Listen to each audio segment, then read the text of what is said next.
Davey, can I help you? And every time Davey would say, no! And he'd grab his toys and move away from me, and he wouldn't let me help him. And he did this every day for like a year. And after a year, I'm in my office, and the same old junk starts happening. I hear click, click, click, click, click, click, click. And there was this pause. And then I heard him say, Daddy, help me! And I came, like for me, it was a religious event. Like, yes, my child. And I'm on my knees and hand over hand, and I show him how to do it. And it was this beautiful moment. And for me, I realized at that point, for that whole year, do you know why he wouldn't let me help him? He thought I wanted to take his Duplo away. Which is so stupid, because I have my own in my office. I'm an adult. I'll buy my own Duplo anytime I want to. I don't have to take his away. He thought I wanted to take his fun away from him. So every time I would come near, he'd say no, and he'd hide him away. I can still see him in my head, grabbing him up and moving him away from me. And I didn't want to take them away. I just wanted to show him how to do it right. I just wanted to help him. And when he started to trust me, he started to ask me more and more, Daddy, help me! And it was like prayer to me. It was beautiful. And it was last February in my office in St. Cloud with real human-sized Legos. He built like a 747, like a fuselage and wings and a little pilot trapped in there. It was awesome. And he still flies it around the house. And he would never have been able to do that if he hadn't just said, Daddy, help me. And fact is, we can't come alive in our lives until we see God as the loving Father that he is. Until we stop seeing him as a tyrant. Until we stop viewing God as somebody who wants to come in and take away our Duplo. Because we start to think, oh gosh, if I ever trusted God with everything, he would just make me pray all day. That's what we think. I have to be somber-faced, I have to suck on lemons all day long. I have to look like icons. I don't know if you've ever, the icons of the saints are super discouraging to me. Because you know they had these great lives, and you see the icons of them in their like moment of like supreme gift to God, and they're always like, oh great, so glad I'm dying for God. And when you really know, do you guys know St. Lawrence? St. Lawrence, they burnt him alive on an iron grill. They laid his body down on an iron grill, and they started to burn him alive. And you know what his last words were? Turn me over, I'm done on this side. That's how St. Lawrence went out. His flesh is burning off, and he's like, flip me over. Medium rare. His eyes were so focused on Christ, it didn't matter. That's real life. He trusted God more than anything, more than his next breath, so it didn't matter when they took his next breath away. And when we're afraid of God, when we're sitting at Mass on Sunday and the priest is giving the homily, and you hear like this, especially during Lent, you hear the encouragement to give yourself to him and trust him and to give things up for Lent. We're always like, oh no, that's just God taking things away for Lent. God just wants to take away my fun. You like sports, God wants to take that away. You like music, God wants to take that away. You like such and such hobby, God wants to take that away. He doesn't want to take from you. He wants to be so part of your life that you just ask him about it. He wants to be like my wife and I are. When I'm experiencing something new, I talk to her about it. She's way smarter than I am, so I consult her about it. That's normal. That's what a real relationship is. And youth, adults, that's all God wants. Just let me be so involved in your life that we're intimate like that. That's why we have intimacy in this world. That's why we have puppy love. That's why we fall in love, so we get glimpses of what it's like to be with God. Do you guys know what it's like to be Twitter-pated? Have you guys seen Bambi? You know, high schoolers, you're walking down the hallway and the person is there. You're like, oh.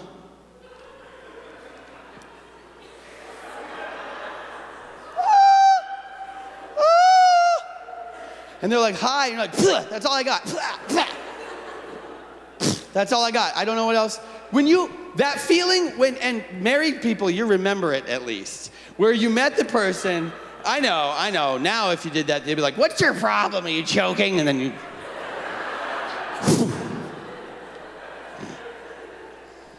But those first moments, there was a girl in college, when she would come walking down the hallway, she'd be like, hi, Nick, and I would just lay down on the floor. But like not after she walked by, like in front of her, and she'd be like, oh my gosh, why do I talk to you? That feeling where there's a bubble and there's nothing in it above your head, where you want to do something out of this world. You see them and you just want to take a birdhouse and smash it all to pieces. Like you want to take like a meatloaf sandwich and throw it at a tractor. Like you want to take a panda bear and tie him to a zip line and shove him off. Like something, come on, you've been in love. Everyone who's been in love has looked for a panda bear at some point in their life. Oh, she's coming, give me a panda, quick. Because that feeling that comes up that, oh my gosh, all I want to do is just stare at you like a weird creeper. I used to do, when we were first married, I would just look at my wife and she'd be like, you're freaking me out? It's dark in here and I can still see your eyes. How is that possible? Because all you do is you want to be with them. You want to spend your entire life together. That moment, God made that. God invented those feelings. God invented your desire to be happy. God invented it. Why? Because he likes you. Because he wanted this life in the flesh to be mind-blowing, to be different than we live it. We think the body is bad. He invented this body. He thought up the idea of the body and the desire for joy and happiness and intimacy and companionship and affection, all of it. He thought it up. And he thought it up because that's how he feels about you. He likes you. He loves you. He wants to be with you. And the reason we don't know life to the fullest, the reason we don't know what fully alive is because we hide our Duplo away. All the things that matter most to us, we hide them from him. And anytime we start feeling him knock on our heart's door, we lock it down with as many locks as possible. We'll give him extra time at church. We'll do Stations of the Cross. I'll go listen to some weirdo from Minnesota come and talk. Absolutely. I'll give God that time. But if he comes near my dating relationships or my marriage or my career or my paycheck, he can back off because that's mine. So we don't know what it's like to be fully alive. That's why. And I'm not talking just youth. I'm talking adults. Adults are really good at it because we do it in these covert ways. We hide from God in very covert ways so our kids don't see it. But all of us do this. All of us do the Garden of Eden hiding in the bushes. And so we don't know what it's like to be fully alive. And all the while, God wants to be so close that he's the one, when you wake up in the morning, that your first thoughts are to him. That when you wake up in the morning, you swing your legs off the bed, that you think, okay, I'm ready to go through this day with you. And you get to know him more and more and more, and you know his presence more and more and more. And so that you start to realize, actually, there's nobody like God. There's no relationship in this world that compares to God. And we get glimpses of it with our spouses, even with dating relationships, with our best friends. We get glimpses of that when you really start to get to know somebody better than you know anyone else in the world. Granted, we're all a little bit psycho.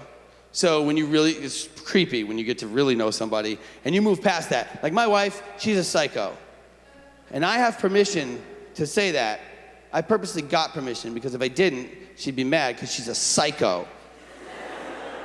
My wife, years ago, so I wake her up every morning of her life, and because she will sleep through the end of the world. And so I will go in and shake her, and it's always the same on my part. I'll be like, baby, it's time to get up. And years ago, she started this weird thing. She'll say things when she's not fully awake yet, and they scare me. And I have a document on my computer called Things Jacelyn Said Upon Waking. And they are terrifying. They started small. The first time I shook her, and I was, baby, it's time to get up. And she says, the thing is, I'm more of a yogurt person, and we like to sleep.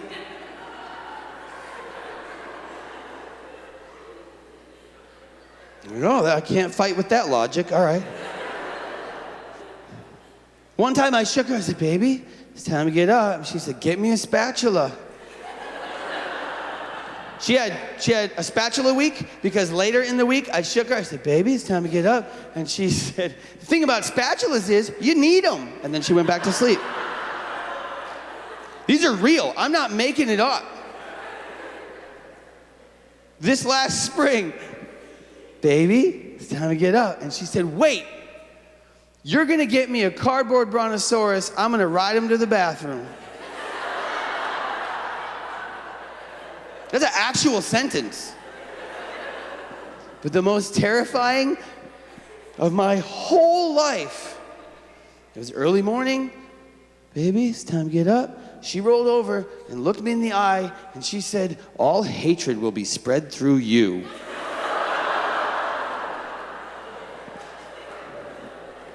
And then she went back to sleep. And I felt like an oracle had spoken, like a prophecy. The hairs on my neck kind of stood up, and I walked backwards away from her. All hatred will be spread through you. But that, even beyond the psycho prophecies that she makes, I know her so well, I can't imagine life without her. Life is so good because she's in it. And we get those moments with people on this earth so that we can know that there's something even greater. Because as much as I love my wife, as close as we are, it is nothing compared to what Jesus wants with you. Nothing. It is an image. It's a street sign. It's a road sign telling you you're going to this city. It's like you're on your way to Minneapolis and you start seeing signs for Minneapolis. That's just God sending those things along, all the while saying, keep coming though, because there's way more. Don't stop at the sign and be like, hey, we're in Minneapolis. It's square and green. Keep going. Keep moving. And what he wants from us, he wants a depth of relationship that most of us never know even is possible. And it's because we don't know that there's more life. And part of it is this. You've heard the term, life is a gift. And that pronoun, or that article, a, life is a gift. That's a little wrong. Because that gives the image that on the day you were conceived, like your parents were together, and then God was in heaven, and there's this freezer of glowing orbs. And he sees two people on earth, and he's like, okay, I got this present, and I'm going to toss it down. And he gives it to you, and he steps back. And then you're on your own. And you grow as an embryo and a fetus, and then you're a baby, and then you're walking around the house, and then you're 5 years old, and you're burning things like my kid. And all the while, God's over here waiting for you to let him into your life. And we get the image that it's this gift that he gives once, and then we're on our own. And if we choose to let him in, then he will. But that's wrong. Because God is the source of all life.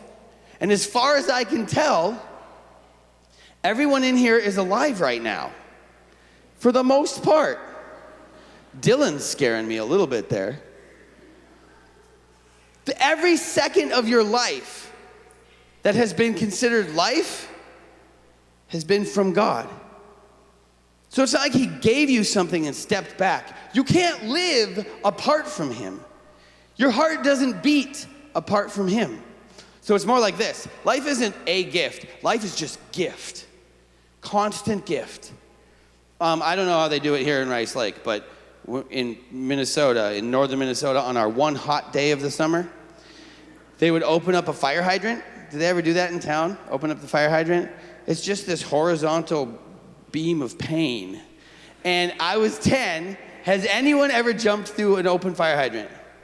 Okay, so just me and that one guy. But he got halfway up and was like, no. And maybe his arm only goes that high because he jumped through a fire hydrant. Because I was 10, and I remember we were in lines just running, and you jump, and then you're just knocked 10 feet. I had purple welts on my face. And when it got too bad, we just went the other way so you could get this side as well. We were tossing babies and catching them in nets down the street. It was awesome. I was kidding. We didn't have any nets. We didn't catch the babies. I don't know. I don't even know where we got babies. Where were our parents? But anyway, life is actually more like that.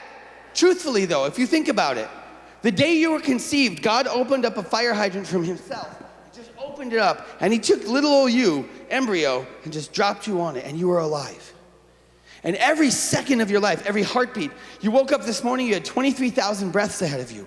Every one of those breaths that you've